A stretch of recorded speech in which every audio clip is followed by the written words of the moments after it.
Hi friends, welcome back to hello స్లోల్గాస్. ఈరోజు మన ఛానల్ కోసం నేను రాసిన కథ పరిణయ ఘర్షణ. ఈ కథలో ముందు భాగాలు చూడడం వారి కోసం కామెంట్స్లో లింక్స్ ఇచ్చాను. కొంచెం సబ్స్క్రైబ్ చేసుకొని చూస్తూ కథ నచ్చితే ఒక బుల్లి లైక్ చేయండి. మరి ఇంకా కథలోకి వెళ్ళిపోదామా? వంశీని ఇంటికి పిలిచి ఏం జరిగిందో చెప్పి మాన్యను తనతో హోటల్కి తీసుకుని పొమ్మనగా వంశీ మారు మాట్లాడకుండా తీసుకుని పోతాడు. కల్పన కుమార్ వాళ్ళు సిటీ దాటి వెళ్ళిపోతారు. వాసంతి కళ్యాణ్ ఇంటికి వచ్చి అక్కడ జరిగేది గమనిస్తూ ఉంటుంది. ఇంతలో అక్కడికి సిఏ కిరణ్ వచ్చి కుమార్ కల్పన విషయం చెప్పబోగా అతను కళ్యాణ్ పరిస్థితిని చూసి అసలు ఏం జరిగిందో అడగ్గా కళ్యాణ్ రామ్ విషయం మొత్తం చెప్పి తన మనుషులు తన మీద అటాక్ చేసిన రౌడీల నుండి కొట్టి తీసుకున్న వాంగ్మూలాన్ని కిరణ్కి వాట్సాప్ ద్వారా పంపి వారి మీద అటెంప్ట్ మర్డర్ కేసు కూడా పెడుతున్నట్లు తన ముందు ఉన్న అభిరామ్ వైపు చూడగా అభిరామ్ పేపర్ని పెన్నుని ఇవ్వడంతో కళ్యాణ్ కంప్లైంట్ రాసి సైన్ చేసి కిరణ్కి అందించగా కిరణ్ దాన్ని తీసుకుని కుమార్ కల్పన వాళ్ళ మీద బ్యాంక్ వారు ఇంకా వారి పార్ట్నర్స్ పెట్టిన కేసులను వివరిస్తూ వారు పరారీలో ఉన్నట్లు వారిద్దరి పాస్పోర్ట్స్ను సీజ్ చేస్తున్నట్లు చెప్పి ప్రసాద్ గురించి ఆరా తీయగా అభిరామ్ విసుగ్గా వాడింకా దారికి రాలేదురా, నాకు తెలిసి ఇంకో 4-5 గంటల సమయం పడుతుంది అనడంతో కిరణ్ సరే అంటుంటే కళ్యాణ్ రామ్ కొంచెంగా ఆలోచిస్తూ కిరణ్, మీ ఆతిథ్యం స్వీకరిస్తున్న మా అజాత శత్రువులు ఎలా ఉన్నారో ఏమన్నా తెలిసిందా అంటుంటే కిరణ్ ముఖం మీద చిన్నపాటి నవ్వు వచ్చి చేరింది.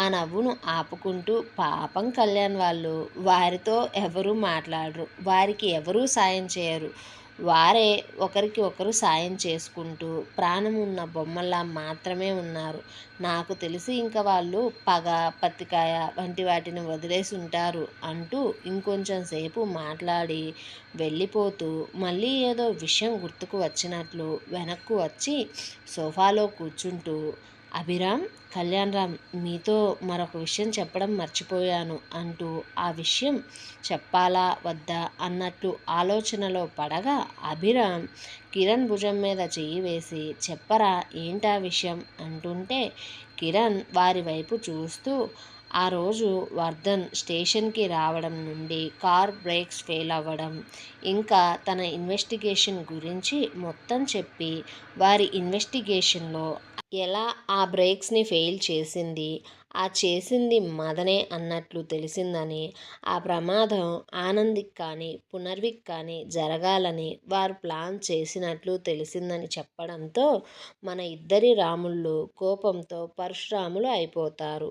ఇంతలో కిరణ్కి కుమార్ కల్పన వారిద్దరి పాస్పోర్ట్లను సీజ్ చేస్తున్నట్లు అఫీషియల్గా నోట్ ఫోన్కి మెసేజ్లా రాగా వారిద్దరికీ దాన్ని చూపిస్తూ ఇప్పుడు వాళ్ళైతే ఇంట్లో లేర్రా, నాకు తెలిసి వాళ్ళు ఈ సిటీలోనే ఉండి మీ మీద ఏమన్నా ప్లాన్స్ వేస్తున్నారేమో అనుకుంటున్నా అంటుంటే కళ్యాణ్ దీర్ఘంగా ఆలోచిస్తూ అభిరామ్ వైపు చూస్తూ అభి, నువ్వు నీ మనుషులతో సిటీలో అంగుళం అంగుళం వెతికించరా, కిరణ్ నువ్వు వారి ఫోన్స్ని ట్రాక్ చేయి, ఎప్పుడైనా ఆన్ చేస్తారేమో చూడు, అసలు వారు చివరిసారి చేసిన ట్రాన్సాక్షన్స్కి సంబంధించిన వివరాలను తెలుసుకో, వారి ఫోన్ ఎప్పుడు ఆన్ అయిందో ఎక్కడ ఆన్ అయిందో తెలుసుకో, ఏమన్నా వేరే రాష్ట్రాలలో ఉండి సమయం కోసం చూస్తున్నారేమో లేక ఈ దేశం దాటిపోవాలనే ఆలోచన మీద ఏమన్నా ఉన్నారేమో నేను తెలుసుకుంటా,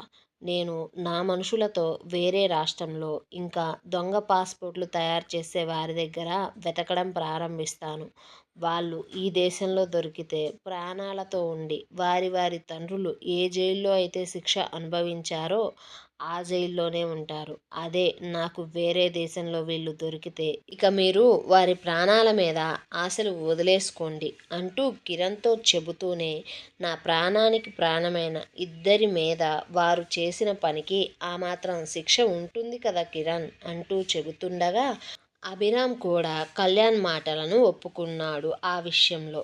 దాంతో కిరణ్ సరే అంటూ అక్కడి నుండి వెళ్ళిపోయాడు. వారి మాటలు అన్నీ కూడా వాసంతి కూతురి కోసం, కోడలి కోసం పరమాన్నం చేస్తూ వంటగది నుండి ఒక చెవితో ఆలకిస్తూనే ఉంది. దాంతో ఆమెకు మనసంతా ఏదోలా అయిపోయి కూతురు కాపురం గురించి చాలా రకాలుగా ఆలోచనలు బుర్రలో పురుగులు తొలుస్తున్నట్లు తొలుస్తూనే ఉన్నాయి. ఇంతలో ఆమెకు వర్ధన్ కాల్ చేయగా వాసంతి ఫోన్ తీసి కళ్యాణ్ రామ్ ఇంటికి వచ్చినట్లు చెప్పగా వర్ధన్ కూడా అక్కడికే బయలుదేరాడు. మదన్ కార్ని వంశీ చెప్పిన హోటల్ ముందు తీసుకువెళ్ళి ఆపగా వంశీ మాన్యను చేతులతో ఎత్తుకొని హోటల్ గదికి తీసుకుని పోగా మదన్ కార్ పార్క్ చేసి రూమ్కి వచ్చాడు. ఇంతలో వంశీ మాన్యను లేపడం కోసం ఆమె మీద నీళ్లు చల్లబోతుంటే మదన్ ఆపుతూ, వద్దు వంశీ, ముందు నేను చెప్పేది విను అంటూ మాన్యకు తెలిసిన విషయం గురించి, ఆమె అక్కడికి వచ్చినప్పటి నుంచి చేసిన ప్రతి పని గురించి చెబుతూనే మదన్ కొంచెం కోపంగా, వంశీ, ఇప్పటికే కళ్యాణ్ రామ్ మాన్య చేసిన పనుల వల్ల చాలా విసిగిపోయాడు. కేవలం మాన్య బామ పుట్టింటి తరపు బంధువు కావడం వలనే ఇంకా ఇది ప్రాణాలతో ఉంది అంటూనే మైకంలో పడుకొని ఉన్న మాన్యను చూస్తూ, చూడు వంశీ, ఇది యతిన్ని కాదనుకుని చాలా పెద్ద తప్పు చేసింది. కళ్యాణ్తో పెట్టుకొని ప్రాణం మీదకు, పరువును రోడ్డు మీదకు తెచ్చుకుంది. ఇక నువ్వు దీన్ని భయపెడతావో, బ్రతిమలాడతావో, ఏం చేస్తావో తెలీదు. కానీ వీలైనంత తొందరగా ఈ దేశం దాటడం మంచిది. ముందు దీన్ని ఫారెన్ తీసుకుపోయి దీని పాస్పోర్ట్ని తగలబెట్టేసేయ్. మళ్ళీ ఈ పిల్ల ఇండియాలో కాలు పెట్టకుండా చెయ్యి. ఇది నీకు, నీ వ్యాపారానికి, నీ భవిష్యత్కి కూడా చాలా మంచిది అంటూ చెబుతూ ఉండగా మదన్కి యతిన్ కాల్ చేయడంతో మదన్ ఆ ఫోన్ తీసుకొని ఆ రూమ్ బాల్కనీకి వెళ్ళిపోయాడు. వంశీకి మదన్ మాటలతో బుర్రంతా పేలిపోయినట్లు అయ్యి మంచం మీద ఉన్న మాన్యను చంపేలా చూస్తూ కొద్దిసేపు ఆలోచించుకుంటూ టెన్షన్ పడుతూ అటూ ఇటూ తిరుగుతూ బుర్రను ఆలోచనలతో కొబ్బరి తురుముతున్నట్లు తురుముతూ అతని ఆలోచనలతో అతనే ఉన్నాడు. ఇంతలో మాన్యకు మెలకువ రాగా ఆమె ఒక్కసారి కళ్ళు తెరిచి చుట్టుపక్కల చూడగా వంశీ దీర్ఘంగా ఆలోచించడం, అలాగే మదన్ ఎవరితోనో ఫోన్లో సీరియస్గా మాట్లాడడం గమనించి తనకు జరిగిన అవమానాన్ని తలుచుకొని కోపంతో కళ్ళు గట్టిగా మూసుకొని ఇప్పుడు ఏం చేయాలి, వంశీ తనను ఇప్పుడు ఏం చేస్తాడో, అసలు తను ఇక్కడికి ఎలా వచ్చిందా అంటూ ఆలోచిస్తూ భయపడుతుంటే ఇంతలో మదన్ మాట వినిపించడంతో మెలకువ రానట్లు మాన్య మళ్ళీ కళ్ళు మూసుకొని పడుకుంది. లోపలికి వచ్చిన మదన్ వంశీ ఆలోచనలో ఉండడం చూసి, మీ కంపెనీలలో మ్యానుఫ్యాక్చర్ అయిన కొన్ని ప్రొడక్ట్స్ రిటర్న్ వచ్చేసాయంట, అలాగే కొన్ని డీలింగ్స్ కూడా క్యాన్సిల్ అయ్యాయంట. నాతో ఇప్పుడే యతిన్ చెప్పాడు. అలాగే తను పూర్తిగా మీ కంపెనీ డీల్స్ అన్నిటినీ బ్రేక్ చేసేశాడు. ఇంకా కొన్ని కంపెనీస్ మీతో వ్యాపారం గురించి మరొకసారి ఆలోచించుకునే పనిలో పడ్డాయంట. నాకు తెలిసి మీరు ఫారెన్ తిరిగిపోయే వరకు మీ వ్యాపారాల పరిస్థితి ఇలాగే కొనసాగుతుంది. నేను ఆ అనుమానంతోనే అభికి కాల్ చేయగా నాతో అభి చెప్పేశాడు, కళ్యాణ్ రామ్ అయినా బామ కోసం ఒక్కసారైనా ఆలోచిస్తాడు. కానీ అభిరామ్కి ఆ అవసరం ఏముంది చెప్పు వంశీ.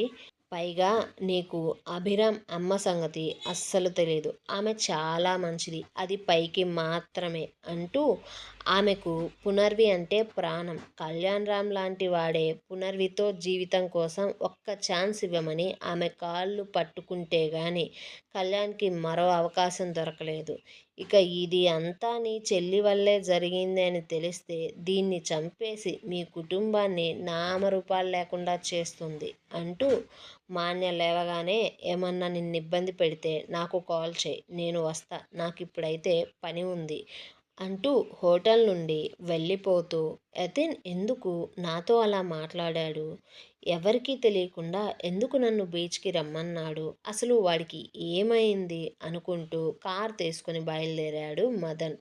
గోవాలో ఓ హోటల్కి వెళ్ళిన కుమార్, కల్పన జర్నీ వల్ల అలసిపోయి ఫ్రెష్ అయి వచ్చి భోజనం చేయడం కోసం రెడీ అవుతూ ఉండగా ఇంతలో కుమార్ తన ఫోన్ ఆన్ చేయగానే కల్పన పిఏ ఫోన్ చేసి, సార్ మీరెక్కడున్నారు సార్, ఎప్పటి నుంచో ట్రై చేస్తున్నా అంటూ కుమార్ సమాధానం కోసం కూడా ఆగకుండా పిఏ అక్కడ జరిగిన ప్రతి ఒక్క విషయం చెప్పి పోలీసులు వారి పాస్పోర్ట్స్ను సీజ్ చేసిన విషయం కూడా చెప్పేసి, సార్ ఇక మీరు ఫోన్లను కూడా యూజ్ చేయొద్దు సార్, వారు ట్రాక్ చేసే అవకాశం ఉంది, మీ ఫోన్లను కూడా ఆఫ్ చేసేయండి అంటూ చెప్పి ఫోన్ పెట్టేశాడు.